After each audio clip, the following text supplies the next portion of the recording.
बर'फोरनि सार्भाइभेल स्ट्रागल थांना थानायनि दावहा बिटिआरसिम आलादा रायजो बर'लेण्डसिम खुलुमबाय। आंनि YouTube channel knowledge media and एनालाइसिसआव नोंथांमोनखौ बरायबाय। दिनै आं नोंथांमोननो बर'फोरनि सार्भाइभेल स्ट्रागल थांना थानो थाखाय जि दावहा बेनि सोमोन्दै बुंगोन। रबार्ट चार्ल्स डार्विननि जा थियरि अफ इभलिउसन बेनि प्रिन्सिपलफोरजों रुजुनानै जोंनि बर'फोरनि माखासे दावहाखौ आं बुंनो नाजागोन। माखासे गोरोन्थिबो जानो हागोन, नोंथांमोना आसा खालामो निमाहा खालामगोन। बेवहाय आं थियरि अफ इभलिउसननि प्रिन्सिपल्सफोरखौ साइन्टिफिक हिसाबै बुङा, मानो होनबा साइन्टिफिक हिसाबै जुदि बुंनो थाङोबा माखासे गोरोन्थि जागोन। मानो होनोबा साइन्सनि मोनफ्रोम थियरियावनो मोनसे नङा मोनसे गोरोन्थि थायो, ड्रबेक्स थायो, लिमिटेसन थायो, कारेक्सन खालामनो गोनां थायो, एरर्स थायो आरो माखासे क्रिटिसिजमबो खालामखानाय थायो। स' बेखायनो आङो बेखौ साइन्टिफिक हिसाबै नोंथांमोननो बुंनो हाया। नोंथांमोननो जास्ट आं नलेज गियान हिसाबै बुंनो नाजागोन, रुजुनानै बुंनो नाजागोन। बर'फोरा दिनैसिम मा रोखोमनि स्ट्रागल खालामबोदों नोंथांमोना मिथिगौ। बेनिखायनो बै दावहाफोरखौ आं थियरि अफ इभलिउसननि प्रिन्सिपलफोरजों मोनफा मोनफा रुजुनानै बुंनो नाजागोन। बर'फ्रा मानो दावहा नांनो गोनां जाखो? सोर बर'फोरखौ दावहा नांनो स्ट्रागल खालामनो बेबायदि जुजिनो थिनखो? मा जाहोना बेबायदि जोंखौ अर सुनानै होखो जे बर'फोरा बर'लेण्ड बिनांगो, राव थुनलाइनि थाखाय दावहा नांनो गोनां जागोन, सरकारजों मोनथायनि थाखाय दावहा नांनो गोनां जागोन? जोंखौ माया बेबायदि जेगोखो जे मा जाहोना जोंखौ बेबायदि बिनो सरकारजों गुबुन हारिजों जौगानाय हारिजों नांलाय खमलाय खालामनो जुजिलायनो गोहो होखो? बेखौ नोंथांमोना मा सानो? मोनसे प्रिन्सिपल दं मा डार्विननि थियरियाव, मा अभार प्रडाक्शन। बेवहाय अभार प्रडाक्शन माने मा? खुदिया जोनोम बा उन्दै गथ'सा बा जिबनि जोनोम जानाय बाथ्राखौ बुंदो, नाथाय बेवहाय आं गुबुन जोनोमनि बाथ्राखौसो बुंगोन। जेब्ला उदांस्रि जादोंमोन मा सोमजिदोंमोन भारतआव? संबिजिर। संबिजिराव बर'फोरनि थाखाय माबा मोनसे नङा मोनसे लिरनाय दं। बे लिरनाय बादियै जों माबा मोनसे मोननांगौ। बर'फोरा, इंराजफोरा बर'नि राव थुनलाइ हारिमुनि सोमोन्दै माबा मोनसे नङा मोनसे लिरनानै गालांदों। जोंहा माबा मोनसे दंमोन। यान्दाबु गोरोबथायाव जाबायदि डक्ट्रिन अफ लेप्सनि थाखाय जोंनि रायजोआ इंराजनि आखायाव थांदोंमोन, बे जोबोर गिदिर मोनसे डकुमेन्ट बर' हारिनि थाखाय जे बर'फोरा रायजो दंमोन। बे मोनसे जोंनि थाखाय प्रुफ। जोंनि संबिजिराव माखासे गुदि मोनथायनि बाथ्रा दं। मा बर'फोरा बे गासैबो गुदि मोनथायखौ मोनजोबनो हादों? बै गुदि मोनथायफोरनिफ्राय जोङो बन्सित जायाखै। मा गुदि मोनथायनिफ्राय जों बन्सित जादों नोंथांमोनाबो मिथिखागो। बर'फोरनि बाङायल' जारिमिना मा बुङो? मा जोङो बर'लेण्ड मोननो हानाय, आलादा रायजो मोननो हानाय एबिलिटि दं, मोनथाय दं। संबिजिराव बेबायदि माबा मोनसे स्कप दं जोंनि थाखाय। डिसक्रिमिनेसन, डमिनेसन, गादबनाय, सोबख'नाय, मुगैनाय, नासयनाय बेबायदि मा जों फेस जाबोआखै? उदांस्रिनि उननिफ्राय जों फेस जाबोआखै, बा उदांस्रिनि सिगांनो जों फेस जाबोआखै। बेबायदि गोदोनिफ्रायनो हारिमु धोरोम बायदि बिथिङाव बर'फोरखौ गादबबोआखै जानो? जोंनि हारिमुखौ सिखाव खावबोआखै जानो? जोंनि हारिमुखौ खावनानै लायाखै जानो? जोंनि माखासे हारिमुवारि सिनायथिफोरखौ खोमोरनो नाजायाखै जानो? जोंनि हारिफोरखौ बायदिसिना माने धोरोमनि लालस होनानै, लब होनानै जोंनि हारिखौ बोखावनानै गुबुन राव रायग्रा सुबुंसिम सोलायहोदों। बेबायदि जोंनि पपुलेसनखौबो खमायबोदों। स' बेबायदि माखासे जोङो मोगा मोगि जानो गोनां जाबोदों। आरोबाव आं मोनसे बाथ्राखौ सानो, एसेबां बोखाव जानाय, गादब जानाय, मुगै जानाय, नासय जानाय बिनि उनावबो, एसेबां फुस्लाय जानाय, बुरखाय जानायनि उनावबो जोंनि हारिया गोमोरद्रायनानै थाङाखै। बर' हिसाबै जों दिनैसिम गसंथानानै दङ। बेनि जाहोनखौ आं सानो, मोनसे समाव जिहेथु बर'फोरा आसामाव गेरेमसा हारिमोन, रायजो खुंग्रा हारिमोन। स' जोंनि डिएनएआव दाबो बै हादर सलायनायनि गुन मायबा मोनसे दं। बेनिखायनो जों सहसाव डाइभार्ट जानानै बेबायदि गुस्लायलांजोबाखै। माखासे गावलांदो, दालाय जालांदो, थेवबो जों गोमानानै थांथाराखै, आं बिदि सानो। आरो बे माखासे जाहोननि थाखायनो, आरो गोबां जाहोन दं, आं बाङायल'सो बुंबाय, बै माखासे जाहोननि थाखायनो बर'फोरा दावहा नांनो सोलोंदों होननानै सानो। जुजिनो मोनथायनि थाखाय सरकारजों, गुबुन जौगानाय हारिजों दावहा नांनो थाखाय बिखाफोर दाननानै सिगांबोदों होननानै सानो, आरो दिनैसिम दावहा नांबाय दं। Struggle for existence. बेबायदिनो माखासे जाहोना जोंखौ दावहा नांनो सोलोंबाय। जों थांना थानो थाखाय हारि हिसाबै, गेरेमसा हारि हिसाबै, बर' हिसाबै थांना थानो थाखाय जों दावहा नांनो गोनां जाहैबाय। बेनो जाहैबाय स्ट्रागल फर एक्जिस्टेन्स। राव, हारिमु, थुनलाइ, आदार, थांना थानायनि जायगा, राजखान्थि, रांखान्थि, समाज बेबस्था, हारिमु बायदिसिना बिथिंनि थाखाय जों दावहा नांनो गोनां जाहैबाय। आरो बेनो जाबाय स्ट्रागल फर एक्जिस्टेन्स। थांना थानो थाखाय जा जोंनो गोनांथि, बेनि थाखाय जोङो दावहा नांनो गोनां जाबोदों बर'फोरा। आरो बेबायदिनो माखासे बिर जोहोलावफोरा जिउबो खोमानांबाय। आरो बै बिर जोहोलावफोरनि जिउ गोमानायावसो जों दिनै बेखिनि आजादियै सान्थि थानोबो मोनदों। नाथाय दुखुनांथावदि बे दावहाया बर'फोरनियाव मोनथाम रोखोमै जागासिनो दं। गिबि बर'फोरनि दावहानि रोखोमा जाहैबाय मा? Intra specific struggle. थामहिनबा बर'जोंनो बर' दावहा मोनसे समाव मा जादोंमोन फोरलां बाबाजि आरो गुरुदेब कालिचरण ब्रह्मनि गेजेराव धोरोमखौ लानानै दावहा जादोंमोन लास्टआव बे सल्भ जादों बे थांबाय बिनि उनाव गोबाव बोसोरनि उनाव फैलायबाय मा एबसु पिटिसिनि गावलायनाय गावथारलायनाय बेयावबो माखासे थैनो नाङि सुबुंफोरा थैलांनो गोनां जाहैबाय बिनि उनाव फैलायबाय मा एनडिएफबि बिएलटिनि गेजेरावबो गावलायनाय मोननै बिग्रायारि हानजानि गेजेराव गोरोबलायै कनसेप्ट जोनोम जाबाय आरो गावलायनानै बहुत थैबाय आरो बिथांमोननि आखायावबो माखासे थैनो नाङि सुबुङाबो जिउ गोमानांबाय बेबायदिनो माखासे गोरोन्थि जालांदों समनि गेजेराव बेफोरजोंबो बर'फोरा दावहा नांनो गोनां जाबोदों धोरोमारि बिथिङावबो माखासे गावस्रा गावस्रि गुबुन गुबुन धोरोमबो जों लाबाय बर' सुबुंफोरा आरो बै गुबुन गुबुन धोरोम लानाय सुबुंफोरनि गेजेराव मा गोरोबलायनाय गैयि जाहैबाय बाथौ धोरोमनि खावसे थाबाय सोरबा ब्रह्म थाबाय सोरबा सत्संग बिहार थाहैबाय सोरबा माने जयगुरु ना मा होनो बेबायदि थाहैबाय सोरबा ख्रिस्टियानाव हाबबाय सोरबा हिन्दु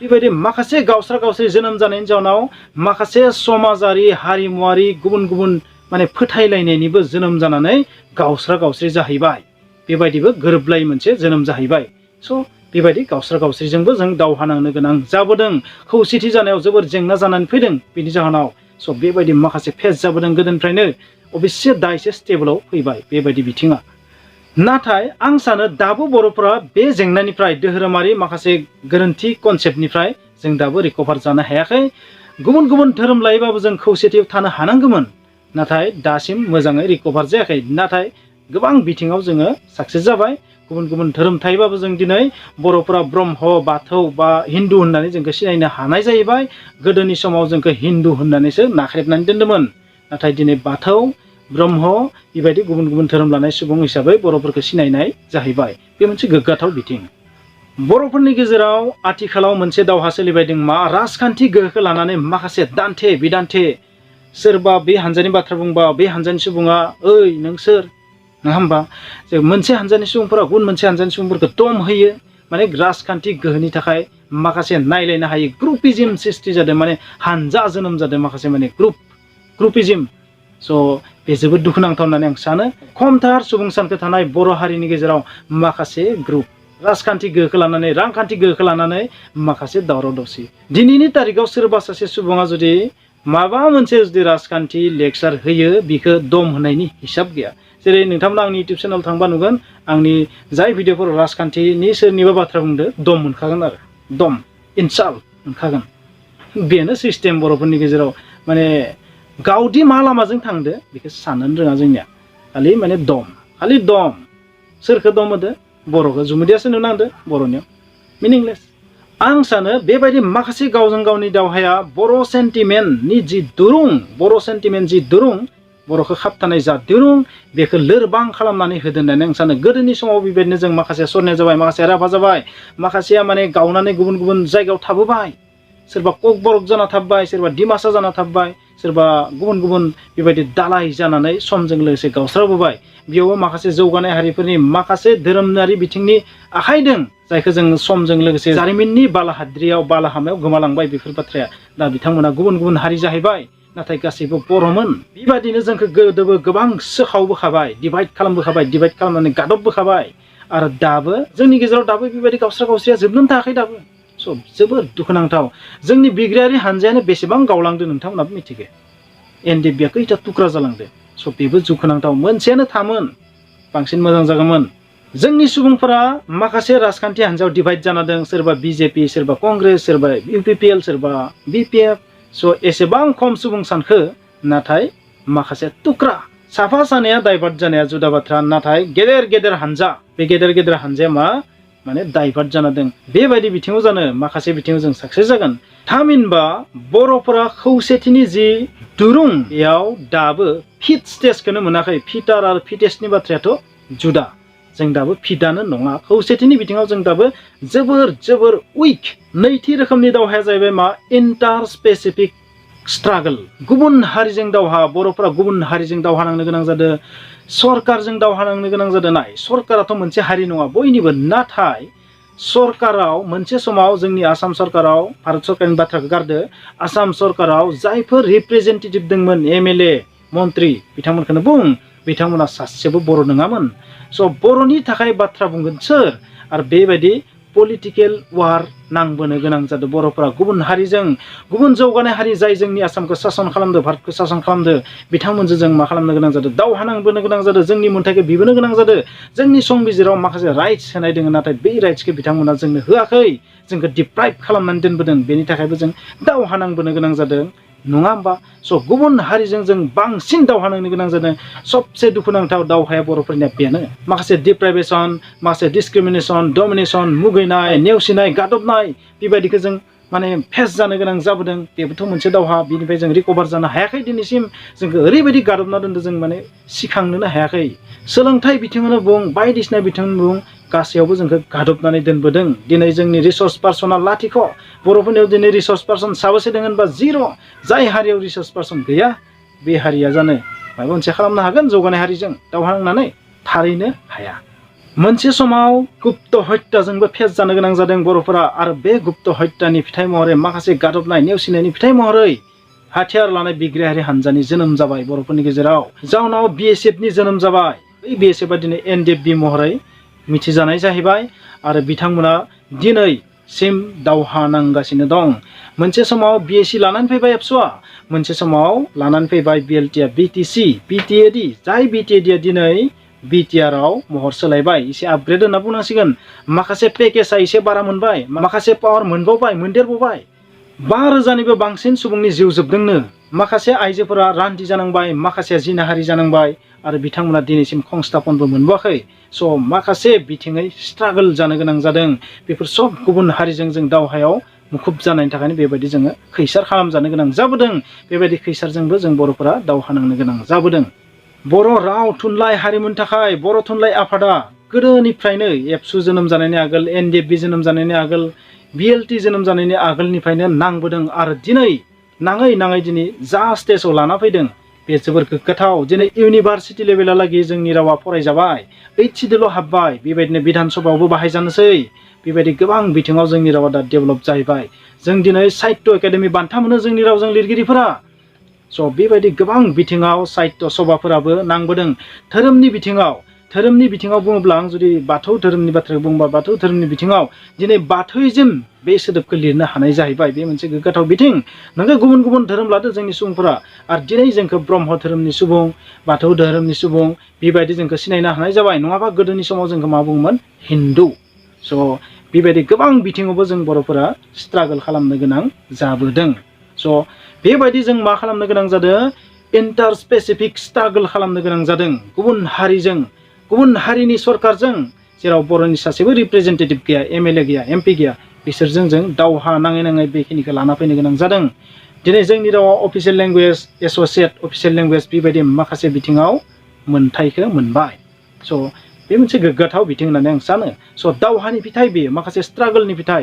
जों मोनसेबो आफादखौ दावहा नाङाखै होननानै बुंनो हाया दिनैनि तारिखाव बर'फोरखौ नोंथांमोना साननो हागौ जे सोरबा हानजाया बर'लेण्ड लाना फैदो बिटिआर लाना फैदो बिथांमोनाल' दावहा नांदो बे नङा बिनि सिगांनिफ्रायनो बर'फोरा गोबां रोखोमनि दावहा नांबोखादों स' बेबायदि सोलोंथाइ मोनथायनि दावहाखौ जोङो नांबोनो गोनां जाबोदों आरोबाव मोनसे रोखोमनि दावहायाव बर'फोरा नांथाबनो गोनां जादों बे दावहायानो जाहैबाय मा एक्सट्रा स्पेसिफिक स्ट्रागल थामहिनबा आलादा बेयो मा गुबुन हारिजोंबो नङा बुंनो थाङोबा आरो गावनि हारिजोंबो नङा मोनसे आलादा दावहा एक्सट्रा आलादा उफेरा दावहा बेयो बे दावहाया जाहैबाय मा मिथिंगाजों दावहा थासारिजों दावहा मिथिंगाया माबायदि सोलायदो थासारिया माबायदि सोलायदो समाज बेबस्थाया माबायदि सोलायदो दुनियाव मा जानो थांबाय दं बेबायदि माखासे बिथिंजों जों दावहा नांनो गोनां जादों दिनैनि तारिखाव माखासे गोरोन्थि फोथायनायजों जों दावहा नांनो गोनां जादों जोंनि समाजा दिनै सोलोंथाइनि फारसे गोसो गैयि जोंनि सुबुंफोरा सोलोंथाइनि फारसे दाबो माने आकर्षणानो जायाखै दाबो सोलोंथाइखौ मोजां मोना जोंनि सुबुंफोरा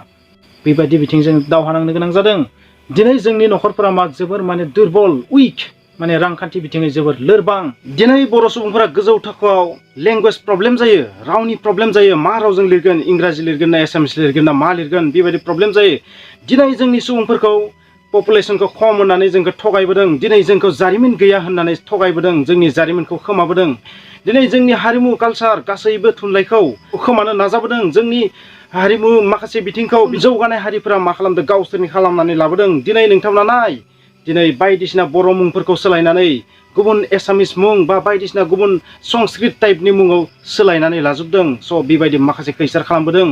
दिनै जोंखौ जारिमिन गैया होननानै बार बार बुंबोदों, जोंनि जारिमिनखौ खोमाबोजोब्बाय। स' बेबायदि माखासे रोखोमनि एक्सट्रा स्पेसिफिक दावहा नांनो गोनां जादों। दिनै बर' सुबुंफोरा ग्लबेलाइजेसनजोंबो दावहा नांनो गोनां जाबोदों। दिनै ग्लबेलाइजेसननि मोजां बिथिंखौ जोंनि समाजा हमस्लाबनो हायाखै। दिनै जोंनि हारिमुखौ गावसोरनि खालामनानै लाबोदों। दिनै गोबां जायगानि मुंखौ सोलायनानै गावसोरनि नामसिम लानानै थांदों, गावसोरनि राव बादि नामखौ सोलाय सोल' खालामदों। दिनै जोंनि समाजनि सुबुंफोरा फान्दायनायखौ हमस्लाबनो हाया। दिनै नोंथांमोना नाय, जोंनि समाजनि सुबुंफोरा फान्दायनायखौ, गुबुन जौगानाय हारिनि फान्दायनायखौ हमस्लाबनो हाया। जोंनि हारिमुखौ गावसोरनि खालामनानै लानायखौ जों दिनै बुंनो हायाखै। जोंनि लिडारफोरखौ सम सम डाइभार्ट खालामबोदों। बेफोरबो मोनसे रोखोमनि उफेरा दावहा, आरो बै जोंनि लिडारफ्रा डाइभार्ट खालामजादों आरो जोंनि समाजा दिनै थेर बेथेर जानो गोनां जादों। जोंनि समाजनि सुबुंफोरा दिनै गुदि मोन्थाइनि फारसे जेबो गियान गैया। बांसिन सुबुंफोरानो गुदि मोन्थाया मा जेबो मिथिया। जों मा मोननांगौ, मा मोननो थांबायदों, जेबो हमस्लाबनो हाया। स' बेबायदि रोखोमनि एक्सट्रा स्पेसिफिक स्ट्रागोल जों खालामनांगौ जादों। दा बाथ्राया जाहैबाय, जोंनियाव बे माखासे दावहा नांनानै मा सोलायनाय फैखो, मा रोखोमनि सोलाय सोल' जाखो, जोंनियाव मा भेरिएसन फैखो। बेवहाय भेरिएसन माने साइन्टिफिक लेंगुवेजजों थाङोबा गुबुन रोखोम जागोन। स' भेरिएसन आन्डार नेचार, मिथिंगायाव जों माबायदि सोलाय सोल' जाखो, जोंनियाव मा सोलायनाय फैखो, बा जों मा मोनखो दावहा नांनानै, माखो मोननो हायाखै, मायाव फेलार जाखो, बेखौबो जों नायनांगोन। आरो बेसो जोंनि फिउचारखौ थि खालामगोन। नोंथांमोना आं दिनै पइन्ट टु पइन्ट बुंगोन, जोंनियाव मा सोलायनाय फैखो, जों मा मोननो हाखो, बा जों माखो मोननो हाथ'वाखै। जोंनि गेजेराव माखासे हानजा सोमजिदों, नाथाय बिसोरनि सान्थौआ जुदा जुदा। गुबुन सानस्रिजों, गोरोबलायै सानस्रिजों गुबुन गुबुन हानजा सोमजिदों। जोंनि रावा 8 सिडिउलाव हाबबाय। मोजां बिथिं जों मोनसे नुदों, जोंनि गेजेराव राजखान्थि गोहोनि फारसे मोनसे लुबैनाय, बा राजखान्थि गोहोखौ मोजां मोननाय, बा राजखान्थि गोहोखौ मोननो लुबैनाया बर'फोरनि गेजेराव गोख्रों जाबाय। आं सानो बे मोजां बिथिं। जोंनि गेजेराव बर' सेन्टिमेन्टआ दुरबल जायाखै। जोंनि बर' सुबुंफोरनि गेजेराव जि बर' सेन्टिमेन्ट, बर' होननाय जि सेन्टिमेन्ट, बे सेन्टिमेन्टआ दाबो लोरबां जायाखै, स्ट्रंनि सायाव स्ट्रंसो जादों होननानै आं सानो। नाथाय दाबो सोलोंथाइया जोबोर गाहायाव, खौसेथिनि बिथिङाव जों दाबो गाहायाव। आं सानो धोरोमारि बिथिङा स्टेबल जाबाय। मोनसे समाव बेबो स्टेबल नङामोन। जों दिनै बिटिआर सुक्ति खालामनो हाहैबाय, आरो बे बिटिआर सुक्तियाव आगोलनि सुक्तिफोरनिख्रुइ एसे पावारा एसे गोबां। स' बे मोनसे आपग्रेडेसन होननानै आं सानो। नाथाय जों ग्लबेलाइजेसननि मोजां बिथिंखौ सिनायनायाव दाबो फेलें। ग्लबेलाइजेसननि मोजां बिथिंखौ जोंनि सुबुंफोरा दाबो सिनायनो हानाय जायाखै। ग्लबेलाइजेसनजों जों गोरोबनानै सोलिनो हानायाव फेलें जादों। मोनसे बाथ्राखौ आं बुंनांगोन, जोंनि हारिखौ गुबुन हारिया बांसिन गिग्रा जाबाय, आरो जोंनि कालचार बायदिसिना बिथिंखौ बिथांमोना सेनायनिफ्राय, बा गादबनायनिफ्राय, बा गावसोरनि खालामना लानायनिफ्राय जेननांगौ जाबाय होननानै आं सानो। स' बेबायदि जोंनियाव माखासे सोलाय सोल' फैदों। दा बिदिब्ला जोंनियाव माखासे बेबायदि सोलाय सोल' फैदों। आं नोंथांमोननो जोबोर बाङाइखौ बुंदों। बेबायदि सोलाय सोल' खालामनाया मा जोंखौ फिटेस्ट खालामबाय। जाय फिटेस्ट बेसो सारभाइभ खालामनो हागोन। स' बाथ्राया जाहैबाय मा, सार्भाइभेल अफ द फिटेस्ट। मा जों फिटेस्ट जाबाय, मा जों फिट जाबाय, मा जों फिटार जाबाय, मा मोनसे स्टेजाव दं जों, मा जों गोदान मुगानि कनसेप्टखौ सिनायनो हानाय जाबाय, राजखान्थिनि गुबै ओंथिखौ बुजिनो हानाय जाबाय, जोंनि समाजा ग्लबेलाइजेसननि गुबै ओंथिखौ बुजिनो हानाय जाबाय, मा जों खौसेथि जाबाय, मा जों सोलोंथाइ बिथिङाव स्टेन्डार्ड लेभेलसिम सहैबाय, मा जोंनियाव थोजासे पलिटिकेल पावार फैबाय, मा जों थोजासे रिसर्स पार्सन सोरजिनो हाबाय, मा ग्रुपिजिमा जोब्बाय, मा बर'फोरनि गेजेराव हानजा सोमजिनाया ग्रुपिजिमा जोब्बाय, मा ग्रुपिजिमा जोबमारनांगौ ना जोबमारनाङा, मा बै गुबुन गुबुन हानजानि गेजेराव कमन कनसेप्ट, बर'फोरनि थाखाय, बर' हारिनि थाखाय कमन कनसेप्ट एबा कमन एजेन्डा जोनोम जाबाय, मा बर' होननाय सेन्टिमेन्टनि दुरुङा गोख्रों जाबाय, मा बर' सेन्टिमेन्ट मुंनि दुरुङा गोख्रों जाबाय, मा जों गुबुन हारिनि फान्दायनाय, नासयनाय, गादबनाय, सोबख'नायखौ मोजाङै बुजिनो हानाय जाबाय जोंनि समाजा, मा जोंनि साफ्रोम सुबुङा, बर' हारिनि साफ्रोम सुबुङा आलादा रायजो बर'लेण्ड नांगौ होननानै गोरबोजों गनायनानै लाबाय, मा बर' लिडारफोरा गोहोगोरा जाबाय, मा जोंनि बर' समाजा गोजान नुनो हाग्रा जाबाय, फिउचारिस्टिक जाबाय, गोजानखौ नुनो हाग्रा जाबाय, जे जोंनो बर'लेण्डखौ नांथारगौ, बर'लेण्ड मोनबासो बायदिसिना बिथिंथिं जों दावहा नांनायाव देरहासारनो हागोन, बेखौ बुजिनो हानाय जाबाय। बेबायदि लाख लाख बिथिं दं। बे लाख लाख बिथिङाव मा जों स्ट्रं जाबाय। जुदि जों बे लाख लाख बिथिङाव स्ट्रं जाबायबा, थारैनो जों गेरेमसा जामारबायना, जों गेरेमसा हारि हिसाबै महर मोननो हाबायना। जुदि जों गेरेमसा जामारबायबा, जों फिटेस्ट जाबायना। जाय हारिया गेरेमसा बिसो फिटेस्ट, आरो जाय फिटेस्ट बिसोर सारभाइभ खालामनो हागोन, आरो जाय फिटेस्ट, जाय गेरेमसा बेखौसो मिथिंगाया गनायगोन, आरो मिथिंगाया जायखौ गनायगोन बिसोर सारभाइभ खालामनो हागोन। बिदिब्ला जों गेरेमसा जाबाय, बिदिब्ला जों फिटेस्ट जाबाय, बिदिब्ला जोंखौ मिथिंगाया गनायनानै लाबाय। आं सानो जोंखौ दासिम मिथिंगाया नांगौ बादि गनायनानै लायाखै। जों फिटेस्ट नङा दाबो, जों दाबो फिटनि खाथियावसो सहैदों। स' जों गेरेमसा हारि नङा दाबो। बेनिखायनो आं सानो जों दाबो फिटेस्ट नङा। स' जों सारभाइभ जानो थाखाय सारभाइभेलनि थाखाय जों आरोबाव बहुद स्ट्रागल खालामबावनांगोन होननानै आं सानो। जोबनायाव नोंथांमोनखौ मोनसे बाथ्रा बुंगोन, जेब्लासिम जों बै माखासे बिथिंथिं फिटेस्ट जाया अब्लासिम जों सारभाइभ खालामनो थाखाय स्ट्रागल खालामगासिनो थानांगोन। जाय हारिया स्ट्रागल खालामनो एंगारो बै हारिया बे बुहुमनिफ्राय गोमालांगोन। जों जुदि इउनिटि जाया, खौसे जायाबा, जोंनि गोबां माने बिग्रायारि लिडारफ्रा मोनसे बाथ्राखौ बुंलांदों, गोदो गोदायनि लिडारफोराबो आरो दा जायफोर बिथांमोना माने स्ट्रागल खालामबाय दं बिथांमोनाबो फंसे बाथ्राखौ अरायबो बुङो, इउनिटि, खौसेथि, खौसेथि। जोंनि गेजेराव जा ग्रुपिजिम सृष्टि खालामदो, जोंनि गेजेराव जा ग्रुपिजिम माने हानजा, आलादा आलादा हानजा जोनोम जाबाय थादो, बै हानजाफोरा माब्लाबाबो जोंनि बर' हारिखौ गोजौ स्टेजाव लांनाय नङा। दिनै जोंनि माखासे लिडारफोरा, माखासे गुबुन गुबुन हानजानि लिडारफोरा बियो बिखौ बुंबाय थायो, नाथाय जेब्लासिम जों खौसे जाया, कमन कनसेप्टआव फैया, दोंसे दिरुङावनो फैया, बर' सेन्टिमेन्ट मुंनि दोंसे दिरुङावनो फैया, अब्लासिम जों बर'लेण्ड मोननाया जोबोर हार्ड जागोन होननानै आं सानो। स' एसेबां हाजार सुबुंनि जिउ जोबलांबाय, दिनै माखासे सुबुंनि जिउ जोबलांबाय, सोरबा रान्दि जानांबाय, माखासेया जिनाहारि जानांबाय। स' माखासे मानि जाथाय जानानै थांबाय जोंनि गेजेराव, थेवब्लाबो नाथाय जों दिनैसिम नांगौ बादि खौसे जानो हायाखै। जेब्लाबो जों गुब्रुलांबाय थायो, बायस्रालांबाय थायो। स' बेबायदि बायस्रानाया बर'फोरनियाव जेब्लासिम जोबा अब्लासिम जोङो मा जानो हाया, साक्सेसफुल जानो हानाय नङा। जों पावारखौ बिना लाबोनो हानाय नङा, जोंनि मोन्थायखौ जों नांगौ बायदि बिनानै मोननाय नङा। जोंखौ बेबायदि बायस्रानायखौ नुनानै, डिभाइड जानायखौ नुनानै गुबुन हारिया जोंखौ गादबबायानो थानो नाजागोन। स' नोंथांमोना मा सानो मिथिया, जोंनि बर'फोरा कमन कनसेप्टआव सोलिया, दाबो इउनिटियाव फेलार, जों माने इउनिटि फेलार, खौसेथियाव जों फेलें। बे खौसेथि फेलेंनि थाखायनो आं सानो जोङो दिनैसिम बर'लेण्डखौ मोननो हायाखै होननानै आं सानो। स' नोंथांमोना मा सानो आं मिथिया। आसा खालामबाय नोंथांमोना बे भिडिअखौ नायनानै माबा मोनसे सेन्टिमेन्ट जोनोम जाबाय होननानै सानो। नोंथांमोना आं बे भिडिअखौ माबा मोनसे गियान होनो, नलेज होनो, एनालाइसिस होनो लाबाखैमोन। जास्ट नोंथांमोना आं मोनसे सेन्टिमेन्ट, बर'नि सेन्टिमेन्ट बा बर'नि एसे थासारिखौ रिफिखांहोनो नाजादोंमोन। सम, खोन्दो, मायथाइ बायदिसिना लानानै बुंनो हागौमोन, नाथाय बै माखासे मायथाइ, खोन्दो, सम बा माखासे एनालाइसिस, माखासे फिसा फिसा जाथायफोरखौ मोनफा मोनफा जुदि एक्सप्लेन खालामबा बे भिडिअ जानानै थानाय नङामोन, फिल्मसो जागौमोन अब्लानिया। स' बेनिखायनो आं माखासे बाथ्राखौ स्किप खालामनानै बुंदों। स' आसा खालामबाय नोंथांमोना बे भिडिअखौ नायनानै माबा मोनसे नलेज मोनबाय।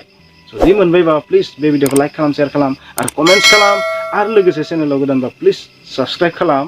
Thank you, bye bye.